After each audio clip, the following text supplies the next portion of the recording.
And happy to say, Jackie Shiels is with us. Hey, Jackie. Hi, how are you? Very well, Great to be and here. good to have you. Anna Caplice as well. Hey, Anna. Hi, what's the crack? Uh, what's the crack with you, by the way?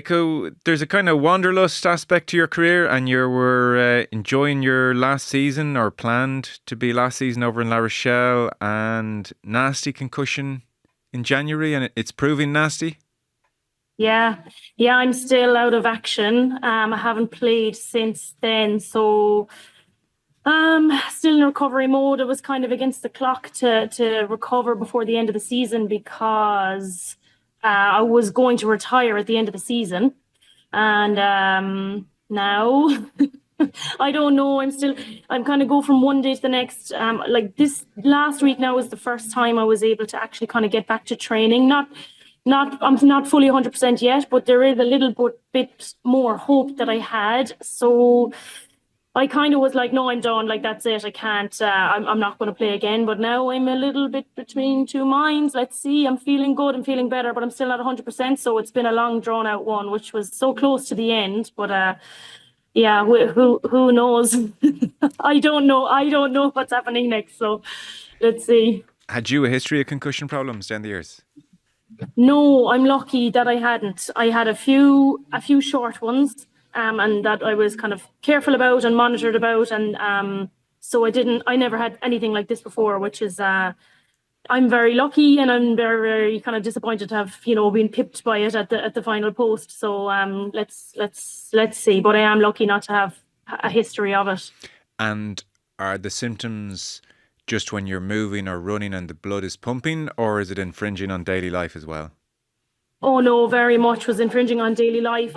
Like the thing about concussion is you talk to so many people, everyone reacts to concussions so differently. Like people get very emotional, people get very down. Like thankfully my mood was okay. Because especially since it's been this long, I was able to kind of feel positive about it, but like concentration, like in the first couple of weeks, I couldn't even prepare my dinner without needing to sit down. I had to be signed off work and couldn't train at all. Like, thankfully, I was able to go on my bike outside. Like, I did like hundreds of kilometers on my bike, but then I couldn't do 5 minutes inside on the watt bike because of space and perception and vision. But it's all connected, kind of vision, concentration, noise. So dizziness, I suppose, is the word that I'm using, even though I'm not sure how exactly accurate that is, especially when other people deem dizziness in different ways. But yeah, it's a funny one, and that's something important for players and coaches to remember. Like, your symptoms don't have to be the same as anyone else's to kind of validate them. Like, if you don't feel 100%, you are not 100%. And if I had been that wise, maybe I wouldn't be in this situation, because the problem for me was that I thought I was kind of okay. So I trained and I got a second head knock. That's why I'm in this situation now. So if there's anyone listening that needs to hear this message, like, if you think you might be concussed, you are concussed, and you don't have to kind of validate it through anyone else's feelings. Like, you have to be very honest with yourself as a player, which isn't an easy thing to do either. Oh, I see. So you took a knock, thought you're okay, trained. How close were the two knocks? 2 weeks later. Oh, Yeah, okay. yeah. And it's strange. Again, another kind of strange thing. My concussion symptoms didn't come on until I had gone back to training that week as well. So my concussion symptoms for me are kind of delayed, and they have been before in the other couple of concussions that I had. So I recognized it and still didn't, had that kind of thing of like, oh, I don't want to say that I'm not okay, silly, stupid of me. So if I can kind of pass that message on to anyone who feels the same, you are 100% right in how you're feeling, and you have to voice it. Okay. Well, look, loud and clear. It's good to hear things are sort of improving. Is somebody, neurologist or club doctor, going to give you the all clear and say, okay, now you can train away, free of worry, or is it sort of up to you, or how does it work when you get the all clear for something like this? Yeah, there's all these protocols, but because I haven't had one day yet without symptoms, so I have had a spell of dizziness like every day since it happened, since the second head knock. you have to go 10 days symptom free before you can say, okay, right, they can kind of approve you for playing. But I have glasses, like these glasses are new, and they're helping me a lot, which is so strange considering that my reaction, my symptoms were brought on by things like noise and concentration, but it's the glasses that seem to be helping, because they explained it quite well to me in French, mind, so it's hard to kind of understand everything, but the kind of all the connectors to your brain are working together, so the glasses are helping that. So that's been a real kind of revelation, and I feel that's why I felt better in training last week, is because of wearing the glasses for a few days in a row. So yeah, it's interesting. Sorry to hear, a bit of an ordeal, to say the least. I know you've really enjoyed La Rochelle, playing for La Rochelle. It'd be a tough way to finish in January with the concussion, so I'm sure you'd like to get back out there for a nicer farewell in the sunshine. Yeah, that's for sure. Let's see what happens. It's no fun, Jackie, rugby, when it's like that. No, likewise, I'm fortunate enough. I didn't take many headbangs.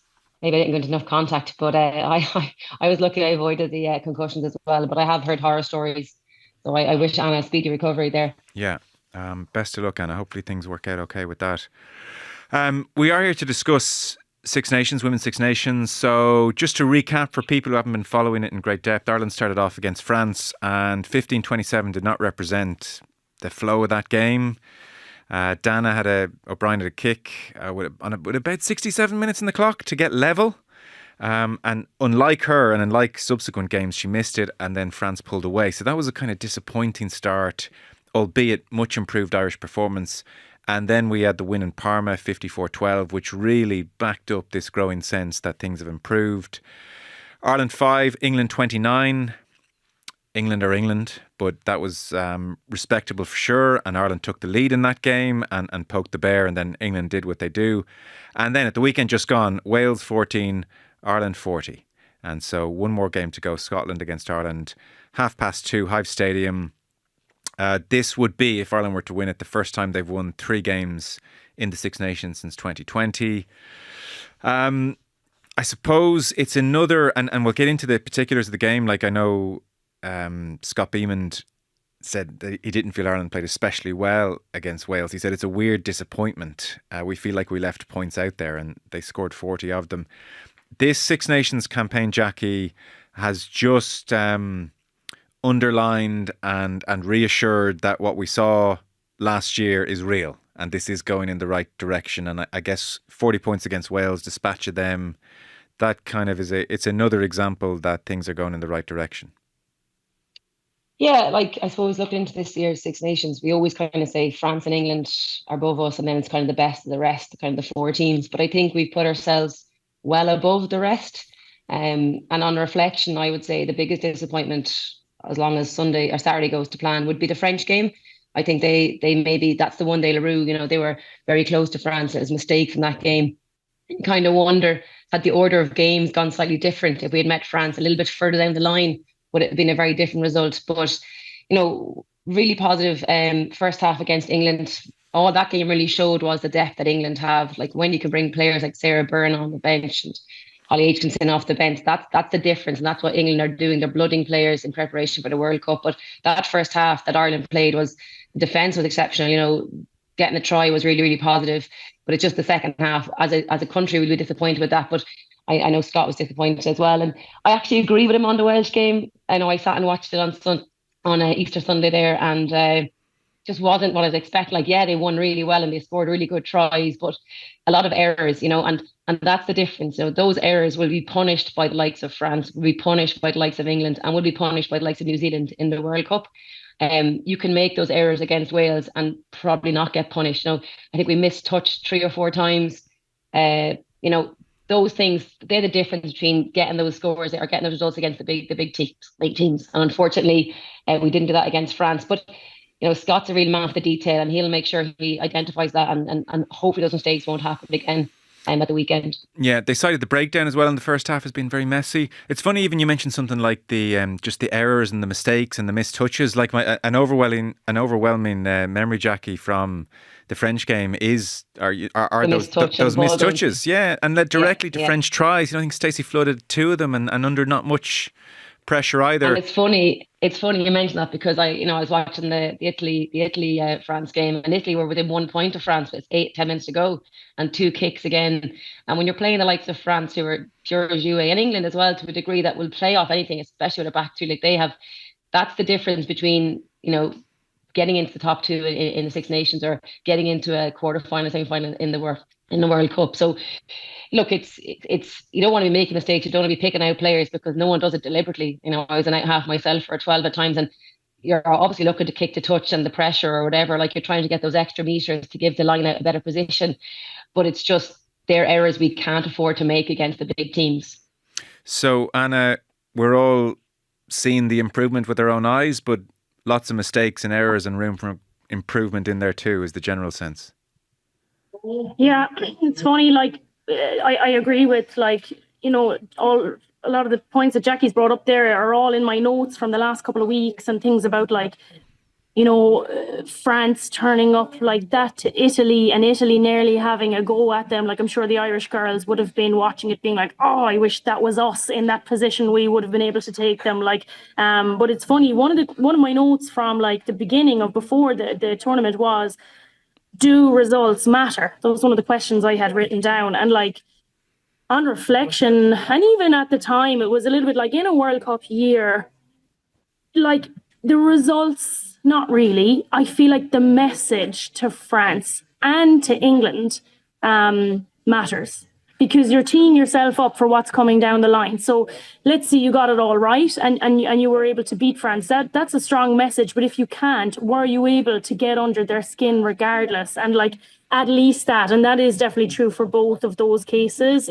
both of those teams. And I think Jackie's right about Ireland having it. Yeah, it goes the two at the top, and then everyone else, and then there's the battle for everyone else for third place. But I think Ireland have made this extra tier for themselves there in the middle. Now, they'll have to obviously back that up this weekend, but I think definitely at their best and at Scotland's best, Ireland are far superior and can kind of solidify that little gap in the middle. But they definitely feel like they'll be able to take France, and France will feel like Ireland will be able to take them. And I don't know what kind of, like, messages were being sent on the pitch, but I don't know if you heard Aoife Wafer was talking about on the pitch against England, and she said to Meg Jones, kind of when the game was still, like, in the balance, and maybe England were starting to run away with it, and there was a little bit of a tussle, and Aoife Wafer said, "Oh, are you scared we're going to beat you?"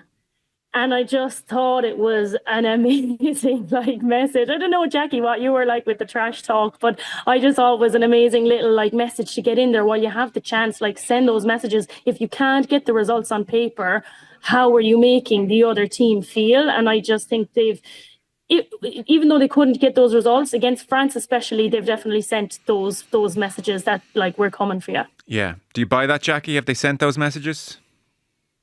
I definitely think against France. Yeah, I think, but France weren't great against Italy. And I think France, I don't know what's going on with France at the moment. Like, I don't know if they're dragging players out. I see they had, the captain overplaying a bit of 7. So I'm not quite sure what's going on there. I probably wouldn't trash talk Meg Jones when she came out and scored a pretty impressive individual try then. I wouldn't poke the bear with England personally. But look, fair play. Like, first half, Ireland were definitely in it, and defensively, Ireland were fantastic, and the turnovers were great. And Aoife Dalton, I think, and Aoife Wafer, they're really exciting players there. So yeah, definitely, I'm up for giving a little bit of a chat. I suppose I prefer to talk with the rugby ball and with the scoreboard, and I kind of keep the voices a little bit lower, but that's my style. But I think I keep reflecting on that England game. I just think the depth that England had, like, and I don't think England have put out their best 15 in any game just yet. You look at the results England had. Italy held them scoreless for 40 minutes. Like, that's unheard of. But yet then the first half they destroyed them. Wales went in after 20 minutes and England hadn't got a score, which was a bit random as well. But if you look at what England are putting out, like, they have not put out the same 15 players. They haven't put out the same combinations at 9 and 10 and 12, which are like your playmakers. They've a different back three every week. Like, I actually personally forgot about Claude MacDonald. I hadn't even thought about her in the first 3 games. And I don't know where she gets a player to match performance. So yeah, I think we've made ourselves, a bit of an island there at number 3. I definitely think France are a team that we should massively have a go at. I just think England are building unbelievable depth, and that's something that Ireland are building. I'm really excited to see that Ireland, for once, like if you think about 3 or 4 years ago, if Ireland lost a player of the caliber of Erin King the week of a game, like it'd be distraught. We'd be like, who's going in there? And she's a huge loss. And obviously, Adele McMahon coming in there was phenomenal. But not only that, like I think Dardy Wall had a phenomenal game at second row. Like her lineouts for a girl that probably hasn't been performing at the lineouts like I'd like her to see, haven't played with her Blackrock. Erin King has been the go-to in lineouts. I thought Doherty was excellent in the lineout on at the weekend. So I think that's really exciting about Ireland, and that's really positive going forward, that we're losing top class players and it's seamless what's coming in. That probably hasn't been the case for a number of years in the setup. On Dorothy Wall, by the way, I thought she came off the bench against Italy with a bit of fire in the belly, point to prove. She's kind of getting back towards the form when she burst on the scene a couple of years ago. Yeah, like I played with Dorothy there at Blackrock for a couple of seasons before she went off to Exeter, and like that, I thought she had huge potential. That was super exciting, and like I think I agree, she had a little bit of a dip in form. Yeah. And I think as you said, like putting her on the bench there for the match there against Italy really kind of got her going, and then she came on. But she was phenomenal there against England in the first half, and a real go-to person in the line out. So, but I think any player that gets kind of, I suppose, dropped or rotated, whatever word you want to use, they're going to come back with a bite, and that's what you want to see. That's the attitude he wants from his players. He wants players kind of going, do you know what? I'm good enough to be out here, and I'm going to prove it to you. And that's what they're doing, which is great for the squad and great for the year that's in it. Yeah, I don't think she thought it was rotated somehow. That's the word we use. Is it? Yeah. You're rested. Just to take up the England thing or finish off that point, and then we'll come back to Ireland. Anna, in terms of different messages, then to continue your theme. I'd sort of agree with Jackie that the message England have sent this tournament is we're thinking about the World Cup and not the Six Nations, and our team selections reflect that. I mean, you can't overstate their dominance, really. They'll play France at the weekend. This will be a 4th Grand Slam in a row. COVID interrupted previous Grand Slam, but it's a 7th Six Nations title in a row.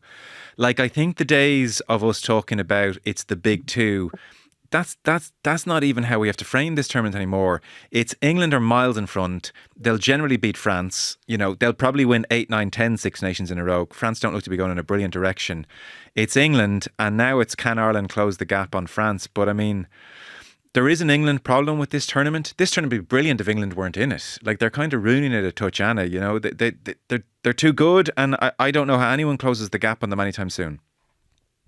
I couldn't agree more, and I think that England also finds this frustrating that like they, like Jackie's saying, like they can just rotate their squad so much. They've managed it quite well, being so far ahead of everyone. And I think that they felt like when they put the foot on the gas with like developing their league, building the professionalism in their side from the top down, and then starting from the bottom up as well, that other nations would follow suit and that people would catch them a bit quicker than we've been able to manage. And that hasn't been the case. And it hasn't actually worked for England, because at this stage, no one has been able to like push them.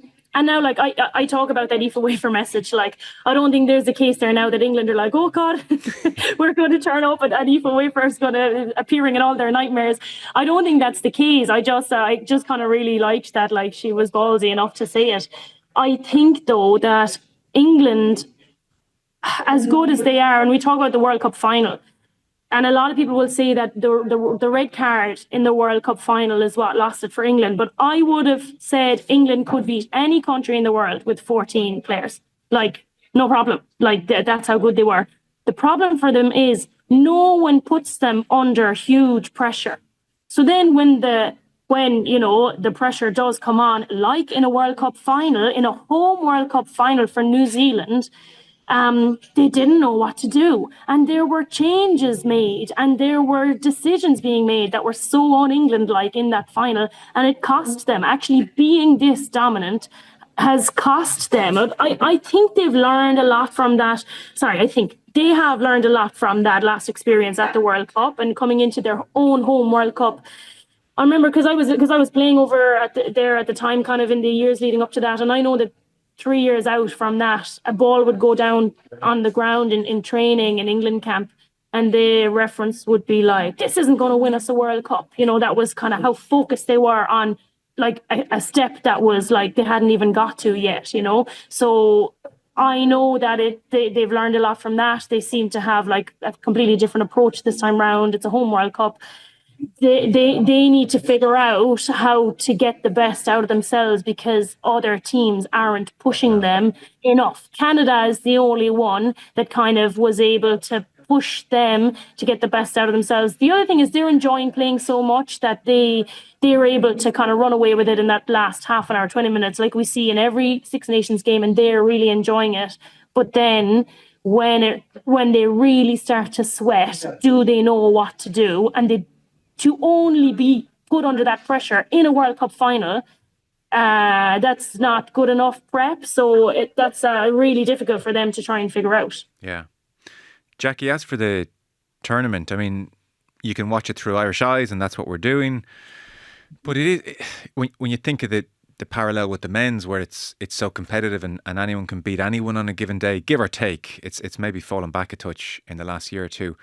It is kind of a difficult sell. I was even listening to the BBC podcast on the Women's Six Nations last week, and they're English, and they were even sort of saying, yeah, it's kind of hard. It's kind of hard to know what to say about this tournament. I mean, imagine so we're Ireland. We get to preview. Can they give France a game, etc. Imagine being like an English podcast. What do you talk about? Well, I'd say probably what they're talking about is rotation and preparation for a World Cup that they need to win and they want to win, and all expectations are on them to win. And it's about it's pretty boring though, isn't it? If they brought in a sevens player last week. Yeah, but you're reduced to like, what does this mean for the World Cup in X number of years, as opposed to what a great game this weekend. It's just not a great sell, I think, to the public. Although they're filling out a lot of these stadiums. So yeah, like they had 21,000 even in the Principal Stadium, and that's obviously in Wales. Like there wasn't 21,000 Welsh fans in that stadium. Like I think what England do very well is they've marketed their players very well, and they've a real kind of buzz around their players. Like after a game, you don't see the score. You see Sarah Byrne doing a dance with some spectators. You know, after a game, you don't see, the statistics for the game. You see Ellie Kildone and the Cowboy Group or whatever they call themselves. So they're definitely they're clever marketing and what their fan base is and who their fan base are. And I suppose they're looking more at the youths and the Red Roses symbol and that generation of girls playing rugby. And look, it's who are we to say it's the wrong thing to do? Like their product is really, really good. Their PWR is really, really good. They've got players from all over the world who want to go and play in their Premiership. We had this discussion maybe 10, 15 years ago. England were ahead of us 10, 15 years ago. And I'm a big believer in it's not their job to lower their standards. Oh, no. It's our job to raise our standards. And in fairness, like all the other nations are improving, but it's, as Anna said, it's just not at the rate that England need. But can you imagine what England training sessions are like? Like, can you imagine like what their internal games are like? I think one thing I look at this squad compared to the squad that lost in New Zealand, they seem to be enjoying rugby a bit more, and they seem to be playing a little more flair. I think years gone by, England women were similar to England men, and they played a very structured style of rugby. But now they just seem to play a little bit more off the cuff and what they want to do. They have players everywhere. Like, their pack is phenomenal. They play from anywhere. You have Alex Matthews, she's 31 now. You have Al Croft. You have Marley Packer can't get into the squad. So yeah. I think there is great expectation and great pressure on this girl and these women to perform. They have a sold out Twickenham for a World Cup final. And as Anna said, like, I'd say training is fairly intense because they know that all eyes are watching them. They basically, if they don't win this World Cup, then they have absolutely failed in their mission. Yeah. Yeah, no, geez, it's not to be critical then. They are the standard bearers. They're going to drag everyone with them eventually. It's funny, but yeah, it's disappointing from a tournament point of view. But yeah. I think the rest of the games are quite interesting. Like did we ever think that Italy would run France tight? 8 minutes to go. Did we ever? Like, I didn't even think Italy would beat Scotland. Scotland had been performing so well. I think the biggest disappointment, obviously, is we have a last man standing, and I think, not being disrespectful, but once you pick the team that are playing Wales, you're pretty much guaranteed to stay in the competition. I think Wales are a concern, but with Sean Lynn there, I think they will get better. They've definitely got better, but it's just a time frame. He hasn't had enough time with them. Like, he's a really excellent coach, and they're getting better, but just not there yet. And that's a disappointment. Yeah. It's going to be interesting to see, because I'm sure there's great minds thinking about the women's game and how to market it and how to, have interesting spectacles. And so the lines is going to happen, but like, you kind of look at the lines and you're like, God, who do you pick? You could have 15 English players there. You could conceivably. And I'd half an idea. I think the biggest problem with my idea, before I say it, is I think it would undermine the Six Nations then. But like, if you gave me a five against one, if you gave me a 3-test series, yeah, or even if you want to go the Celtic nations of Ireland, Yeah. Scotland, Wales, maybe throw in Italy, I don't know, but maybe there's a Celtic thing, you know, 3 Yeah. tests against England. In Dublin, in Edinburgh, in Cardiff. Come on, England, let's do this. Like, but again, then it's hard to then say tune in for England, Wales in 6 months' time. But you know that kind of stuff would be interesting. England would love that, and marketing would love that. But I don't think the Ireland, Scotland, and Wales girls would enjoy being put together to try and beat England. No, I hear you. But I get where you're coming from, especially with the Celtic Cup. Like it's not a totally out of the realm of possibility, but I agree with you. Like the line sounds phenomenal. Like what an amazing opportunity. But realistically, you know, each nation might have 1 or 2 token players. Well, not token. Sorry, no. Would be in there. Okay, Ethan, but there'd have to be a. Listen, but there would be a few token. We have to get a Scot in here. Do you know what I mean? There would be. Yeah, it'd be a bit like the Sevens when GB went to the Olympics the first time under the GB heading. You know, there was English girls left out of the squad, and there was Scottish and Welsh girls put in there who are excellent rugby players. Don't get me wrong. Yeah. But I think if you were a genuine rugby fan, you would say there was questions over their selection over the English players. Yeah, which is dreadful on the players left out. You know, it's shocking, really. Yeah. Geez, I've gone way off. Anna, do you want to somehow wrap all that neatly up before I come back to Ireland? Do you like my lines idea? No, yeah, I'm just thinking about the players there. Like the thing is, and what Jackie's talking about there, like the girls who may sit at home for another player who maybe on paper isn't as good as the girl sitting at home, but because she's a different nationality and they needed that diversity in the squad. But the thing is, like those English girls are so competitive, they're not happy being second, third or fourth pick in their position anyway. So if they can't get to be the best in the English squad or for that position as an English player, that's the standard they're going off. I'm not sure they'd be like, oh, that's unfair. She got to go ahead of me, whereas they're already kind of down the pecking order in English terms. It's tough, but I think that's their actual goal, is to be as good as they can for England, as opposed to being better than other nationalities to go on the lines. Or maybe this is like, you know, the dream for like playing for the Lions that we've learned, like from the men's side, as an inaugural thing to do. Well, yeah, what is the right way to go about it? I'm not sure. It is very, very difficult. Yeah, because I get, you know, if you mirror the men's game, you kind of, you get the immediate, everyone understands the concept and there's this sort of history you're half kind of grabbing a little bit of and a prestige, but then if it doesn't suit the women's game, it doesn't, and people will quickly see through that, and these are the kind of balances, you know. But also, I suppose, like New Zealand in women's rugby, years gone by would have been probably the best, but I think England have shown that they are as equally as good as them, if not better in some respects. So the Lions playing New Zealand, or like the Lions playing Australia women, again, no disrespect to Australian women, but Ireland can beat them. Individual countries can beat them by themselves. So if they have to amalgamate, does it have the same message? But look, that's down the road. We're sorting out a lot of problems here. I'd love to hear from you both. So Scott Bemand here is in just his second season. It looks from the outside like he's doing a very good job. Anna, what would you say about Bemand as you get to know him and know his selections and hear through the grapevine about how he's managing this group? Are you impressed with him? I am. I'm very impressed. And even last year, when we were just kind of getting to know the squad and we were still figuring out as well, was this something that was this a fluke? Was Ireland just kind of on a high after WXV or sorry, not WXV2, and was it a fluke? And was he building something sustainable? Like that was the question that kind of we were asking last year.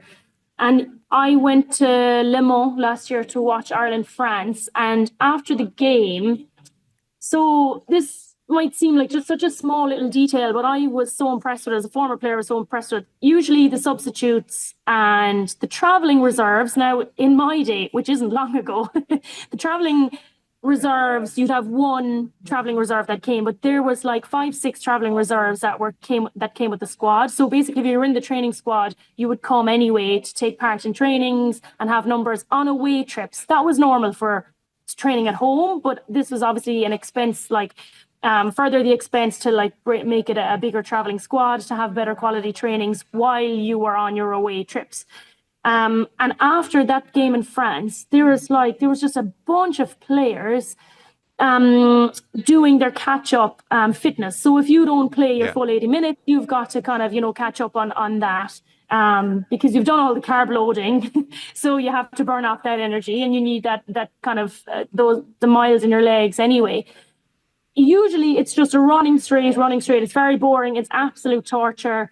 It's really challenging, like, for your head. But what I saw was a big bunch of players, and even some of the injured players were there, like delivering a ball and a pass, playing games, communicating, 2v1s, 3v2s, executing things. Like, so that was their post-game fitness. And that was the first kind of thing for me that began to show, because we'd already been like, okay, this is impressive. But that first thing for me that I saw there that day in Le Mans, I was like, wow, that's really nice. Like, that is something that seems to be showing that this is not just a normal, like, flash in the pan thing of success, but this is something that's being built. And like, the thing, as time goes on, I'm just so happy to see kind of the game being built around the skills of certain players. Like, you talk about Daro there and like her line out ability, and then that maul drive. Like, a lot of coaches will kind of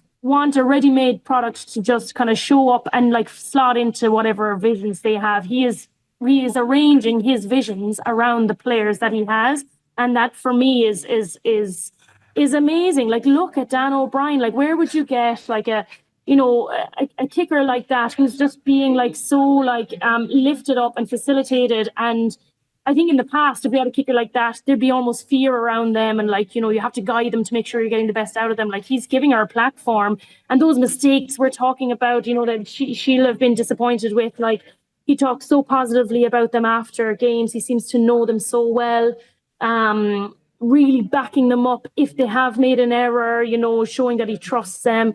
And then like seeing kind of how the girls are happy. It's always easy to look into the outside and think that everything's perfect, but that is how it looks. It looks as if it's a really happy, constructive, hardworking, positive environment where the players are loving to be. And literally, you can't ask for any more than that from a head coach. Yeah, really interesting. Jackie, are you similarly impressed with Scott Bemand? Yeah, I think Anna talks a lot there, and I agree with what she's saying there. We were fortunate enough. Michelle, who I coach with in Navan, obviously as well. She was up the Wolfhounds 2 years ago, and we met Scott around the High Performance Centre. I think his presence is really, really important. He's at the Wolfhounds, at the Celtic, the Cup teams, with the Clovers as well. And it's interesting. I think Michelle was telling me one thing about one of his coaching strategies. He said everything has to be a contest. And I was like, what do you mean by that? And even when you're doing like a little drill, just make it a contest. Like, have a winner and a loser. And I suppose I'm coaching now in Navan, and little things, we bring a lot of that into our game. So when you give the women a drill to do, like, they'll go through the drill. But if you make it a little bit of a contest, suddenly the standards pick up. So I think he's got very clever coaching strategies, and that's only one I've heard of. And like that, I've witnessed him. And what I really like about him is his post-match interviews. He doesn't shy away from the conversation. He's not happy when they lose. He's not satisfied that, they were in the game for a half. He's always identifying that, he said, we're not happy enough just to be the third team in the competition. He's looking for better from them, and he's demanding better from them. And I think, as Anna said, it's not just the results, it's the performance. Like, if Ireland won against Wales last year, was it 40 points, 14? Like, no one would talk about it, but he was like, I wasn't happy with the performance. Yeah. And that's what's really, I suppose, satisfying as a spectator, but as a person who loves rugby and wants Ireland to do better. He is identifying where they can be better. He's not just happy with the results. He wants there to be a performance backing that up. And I think that's what's really positive about him. And as Anna said, like, he's built a really good squad. He's giving girls game time. Like, you look there, like, we haven't seen David Parsons play yet because obviously injury. Yeah. And I was looking at some stats there. Ireland scored 18 tries this year.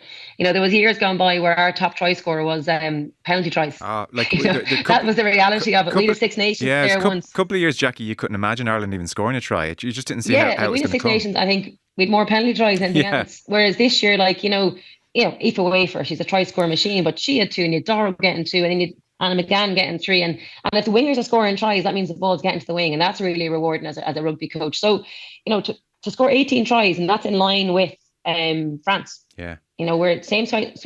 And the other thing that I looked at the stats today, which is really positive, England are whatever, plus 184 points. France are plus whatever, 78. We're on plus 12. And the rest of the countries are all on negative scoreboards. So, from a rugby point of view, he's doing exactly what he wants us to do. We're in the positives. Our stats are looking good.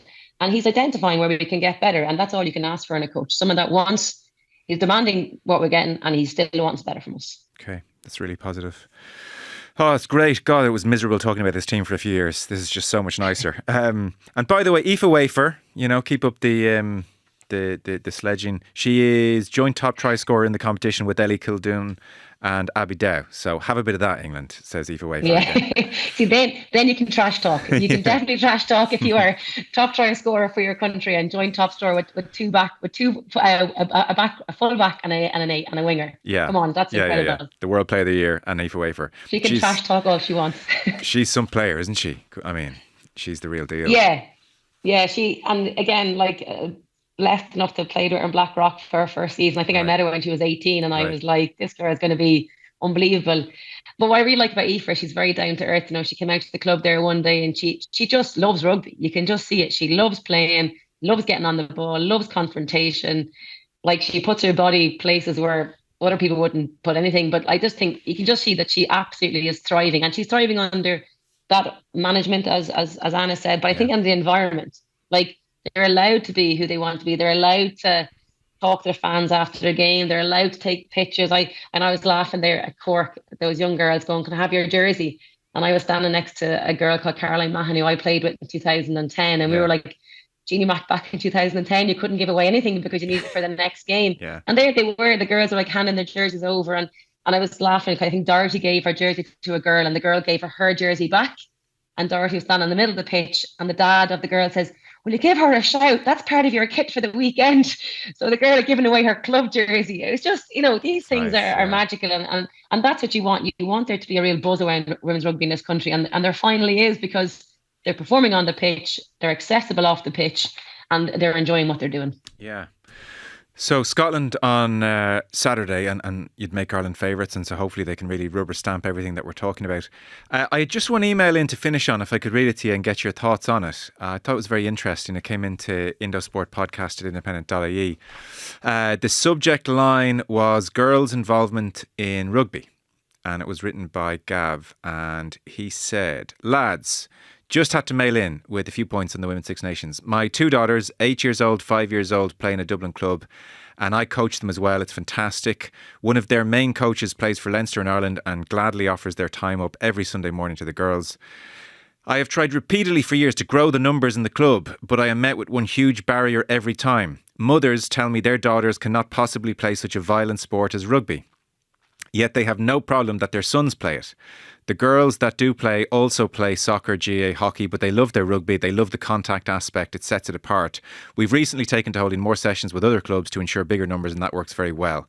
And then he talks about bringing a bunch of them down to the England game in Cork. Brilliant spectacle. Women's teams had a rough few years. The evidence now is they're on the way up. World Cup is going to show this. All the best, Gav. You guys are on the ground. You love your rugby. Is this something that you encounter, Jackie? Is there an old-fashioned, I'm sure, full of love for their precious little girl, that rugby's not quite for them? Yeah, definitely. Again, as I mentioned, I am coaching there in the club, and we're working really hard to get underage girls to join. And we've got to give it a try starting soon.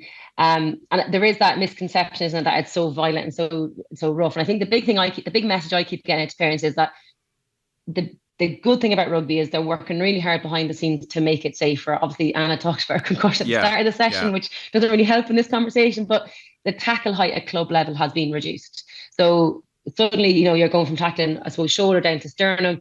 That makes a big difference at club level for parents that understand that, your daughter will only be getting tackled from the chest down. Therefore, there's less chance of those impact.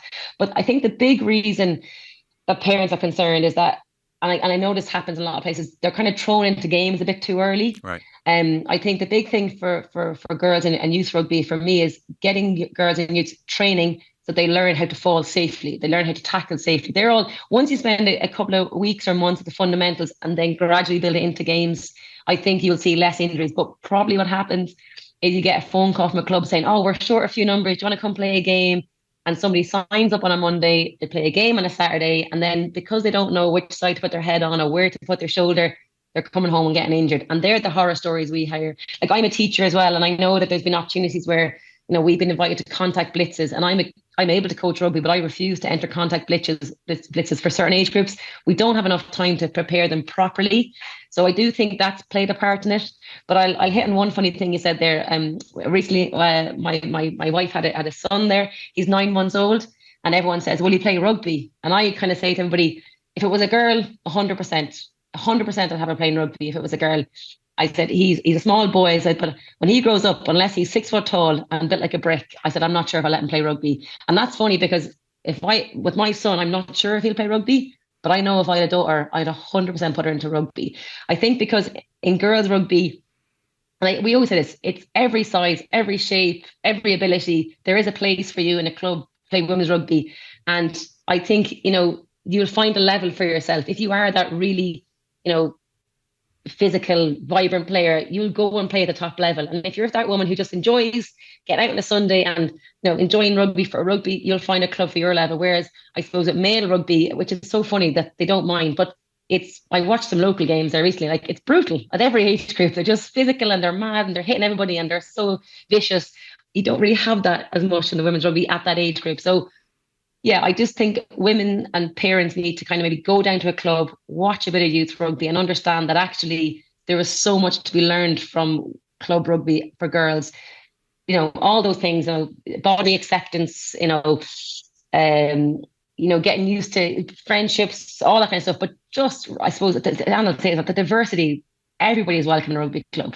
I've made friends playing rugby this in the last couple of years. People I've never encountered from coaching at club level where there's girls that have never played rugby to girls that have played for 10, 20 years. And just the enrichment they've given to my life is incredible. It's a brilliant answer. Really interesting. Anna, do you want to give us final word again? I mean, you're walking around there with a concussion. So it's good to highlight both aspects. Yeah. And Jackie's right. Rugby is very progressive in terms of chasing up with new rules, new regulations, testing, in every, all the unions are choosing a league to put tests in. It's very proactive in terms of keeping the player safe. And even with injuries, normal injuries, head injuries, whatever, for me, thankfully, and I know for the majority of people I've played with, the positives outweigh the negatives tenfold. The person you become, the things you learn, the people you're around, and it is such an important thing. Jackie's saying there, the diversity in the game, finding a position for everyone on the pitch is amazing. But there's so many things coming into my head there now. Listen to what you were saying there, Jackie. The basics is such a massive thing, but it's not just for the newbies. The basics need to be done, broken down. You'd see it with the pros out here in the top 14. They are doing basic tackle technique all the time. You can't ever, it's not like learning to ride a bike and then you learn and you can do it and then that's fine. It's not like that. You have to keep retouching on the basics. This whole thing with tackle school, you get a red card and you get a ban and then you have to put a tackle. Why aren't all of the players just doing tackle school? Why isn't that a requirement for all of the teams every season, every year? And then that kind of discourages, girls, for example, I don't want to join the team because I'm coming to it a bit late or something like that. You don't want to discourage, players who are coming to the game late because there's such great talent in people who are coming to the game late. They can't be excluded. It has to be a sport where doesn't matter when you come, you will learn the basics. We will retouch on the basics every week, every month, just small drills here and there. And the email that, was sent in from Gav there, was it he's doing everything right, bringing players along, conversations. There's a woman here in La Rochelle, and I spoke to her. She's kind of old school, old school in her ways, let's say. She spoke to me one day and she said, "Oh, Anna, I hate women's rugby." I was like, okay. I was a bit shocked that she was saying it out loud to me. She knows she knows I'm female rugby there. And she said, "I just don't like, the forwards." Basically saying her image of women is these, slim. Because she said to me, "Oh, I don't mind sevens." So I was like, well, okay, there you go. So you've said to me that that's what it is. Your image of women is smaller, slighter, like your idea of athleticism, whereas actually athleticism in sport and in women's sport particularly is any size. And that's maybe where some of these mothers are coming from. They think that their daughter could be, one of the bigger players that they're not used to seeing. And that's fine. It's not their fault. It's just about conversation. And the conversation went on like this. The lady that I know here in France, I meet her often now, and she said, Anna, I never really thought about it that way. And, and that just came from a conversation we had in a corridor, so always take people up with talking about the game and showing them the positives and the highlights and not shying away from the negatives either. But there's so much positive in the game that I'd hate for any child to miss out because their parents were just afraid of that. So Gav is doing everything right, and it's a great email to get, and well done for opening up that conversation. Okay, guys, something we might come back to. Really interesting stuff.